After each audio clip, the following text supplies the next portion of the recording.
Good morning everyone, welcome back to my channel Rai Amayra. आज के प्राय 3-4 मास पर आमी एक व्लग दीते चलेছি। মানে এই কয়দিন আমি অ্যাক্টিভ ছিলাম না, অনেকটি কারণ আছে। সো কারণগুলো আমি তোমাদেরকে পরে বলবো। আমি আছি আমাদের বাপের বাড়ি তেজপুরে আসছি।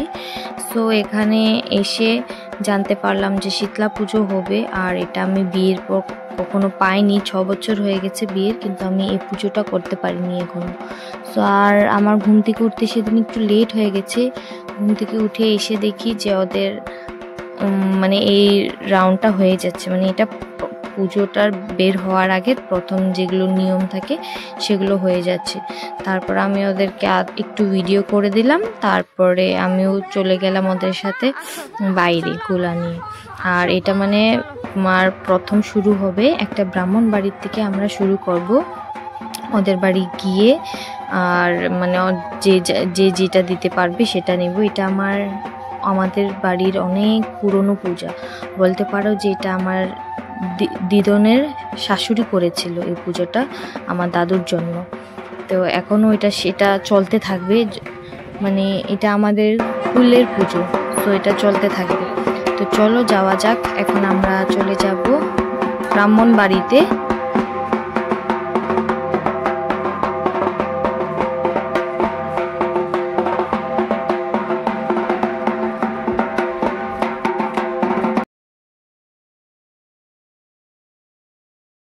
সো এখানে দেখতে পাচ্ছ যে আমরা চলে আসছি ব্রাহ্মণ বাড়িতে। আর এখন ওদের দিকে কিছু নিয়ম নেওয়া হচ্ছে।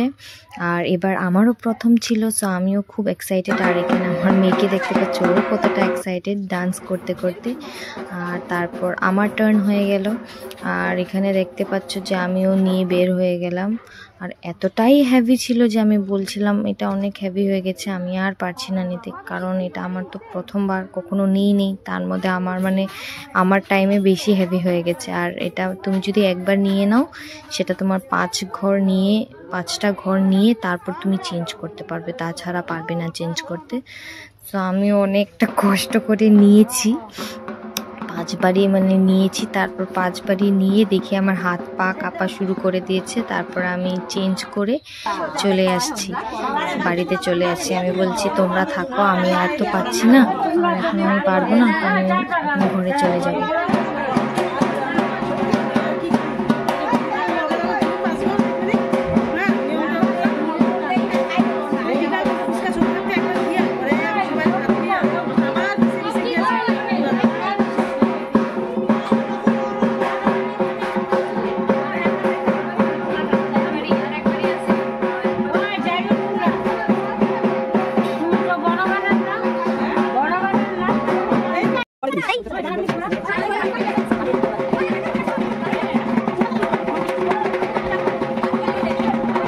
তারপর এই বাড়িটা আমার জন্য লাস্ট হতে চলেছে। এখন আমার এটা লাস্ট বাড়ি, 5 বাড়ি হয়ে যাবে। আর 5 বাড়ির মানে হতের মধ্যে এতটা হেভি ছিল, যেটা আমার দ্বারা একদম অসম্ভব হয়ে যাচ্ছিল। আমি মানে নিতে পারছিলাম না। কারণ সত্যি কথা বলতে গেলে আমি হেভি জিনিস উঠাতে পারি না, কারণ কি বাড়িতেও কখনো করি নেই এরকম কাজ। আর সত্যি কথা বিয়ের আগে তো বলতেই পারবো না যে কখনো কাজ করেছি কিছু। সব মেয়েরা মেবি এরকম থাকে। আমিও চাবো যে আমার মেয়েটাকে আমি একটু কম কাম করাবো। তো তার জন্য চলো এখন হয়ে যাবে আমার এটা নিয়ে 5 বাড়ি। আর বাড়িতে গেছিলাম, ওখানে এতটাই কাপড় ছিল, তো কাপড়ের নিচ দিয়ে যেতে পারে না, কোনো তারের নিচ দিয়ে যেতে পারে না। খোলাটাকে ঢেকে নিয়েছি, আর বলতেও পারছিলাম না কিছু। তো বৌদি ওরাই কথা বলছিল। আর এখানে আমার হয়ে গেছে এখন 5 বাড়ি নেওয়া। এখন গিয়ে আমি চেঞ্জ করে নিব। আর চেঞ্জ করে নিয়ে গিয়ে এখন আমি বাড়ি চলে যাব। বাড়ি চলে গিয়ে একটু রেস্ট নেব। আর আমার মেয়েও ওখানে বাড়িতেই আছে, আমার মায়ের সাথে আছে। ও আসছিল আমার সাথে, তারপরে বলে যে না মা অনেক গরম লাগছে, আমি চলে যাব। তারপরে ও আর থাকবে না। আর বাড়িতে এসে দেখতে পারি যে সব কিছু সবজি টবজি কাটা হয়ে যাচ্ছে। এখানে রান্না বসিয়ে দিয়েছে সবাই, এটা লাঞ্চের জন্য। আর রাত্রের জন্য তো অনেক মানুষ আসবে, না হলে 5,000 আর বা 1000 এরকম মানুষই হয় সব সময়, তার থেকে বেশিও হয়ে যায় কখনো। আর দিদার সময় তো আরও মানুষ হতো বেশি। আর এখানে দেখো মাকে নিয়ে আসছে বাড়িতে, আর এখন মাকে নিয়ে আসছে, আর এখন ব্রাহ্মণ আসবে, ব্রাহ্মণ এসে মাকে সাজাবে, মার গয়নাগাটি কাপড় টাপড় মাকে সবকিছু করাবে। তো এখন দেখো করে নিচ্ছিল, এখন ব্রাহ্মণ এসে গেছে আর সবাই খুব বিজি। আমি বসে পড়েছে, আমাকে বলেছে এটা কর ওটা কর, আমি বলেছি না এখন আমি আর কিছু করতে পারবো না, আমাকে একটু আগে ফার্স্টে বসতে দাও। তা আমি তো বসেই রয়েছি, আর এখানে সবাই কাজ করছে, আমি বসে দিচ্ছি সবাইকে। এখন সন্ধ্যা হতে চলেছে, তো আর যে কুলাটা নিয়ে আমরা বের হয়েছিলাম সেই কুলোটো নিয়ে এখন এসে পড়বে। ওই কুলাটা আনার পর সব পুজোটা স্টার্ট হবে।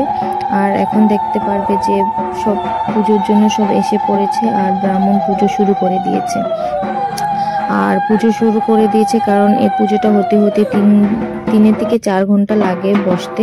তো যারা উপোস করেছে তারা বসে পড়বে, আর এখানে ধূপকাঠি প্রদীপ সব জ্বালিয়ে সবাই শুরু হয়ে গেছে পূজা। আর এখন যে নিয়মটা হচ্ছে সেটা যারা সধবা তারাই করতে পারবে। আর তো এখানে দেখতে পাচ্ছ আমার ছোট বোনু নাচতে খুব বিজি। তারপর খাওয়া দাওয়ার ব্লগটা আমি আর করতে পারিনি, কারণ আমি এতটাই টায়ার্ড হয়ে গেছিলাম যে আমি নিজে প্রথম ব্যাচে খেয়ে দিয়ে গিয়ে বাড়িতে গিয়ে আমি ঘুমিয়ে পড়েছি। আমি বলেছি যে না আমি আর পারবো না। তো তোমাদের এই ব্লগটা কেমন লেগেছে আমাকে অবশ্যই কমেন্ট করে জানিও। আর অনেকদিন পর দিয়েছি আমি ব্লগটা, মানে এখন সময় হয় না এখন আমার, মানে কি বলবো, আর পরে একদিন তোমাদের সাথে শেয়ার করবো যে ব্লগটা কেন দেওয়া হচ্ছে না। তো বাই বাই বন্ধুরা, ভালো লাগলে প্লিজ লাইক আর কমেন্ট আর শেয়ার করে দিও। Thank you.